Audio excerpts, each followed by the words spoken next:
If you remove income taxes, the amount of money that will come into the country is very, very enormous. Right now, as a nation, what we need is, it's not a taxes. What we need is phenomenal amount of investments. If we want to see real betterment and improvement, if we want to this generation of people to experience this ancient nation as a developed country, then what we need is not a taxes, because it's very little amounts. We need a good amount of investments in India.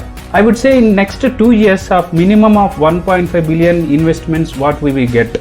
Then we will have infrastructure, then we will have services, then we will have business running, then we will have everybody being employed. But the amount of taxes we are collecting from 1.4 to 1.5% of the population, and services are 98%. Corporate taxes has been reduced to 22%. You see in Ireland it is a 14 to 15%, something like. If you get down that corporate taxes to this level, I know we will lose some revenue definitely, but losing revenue is a good decision to take it. And you know, the inflow of investments coming in this India is very, very important. The right now major companies like Google, Microsoft and others are keeping billions of dollars in Ireland because of tax is very low.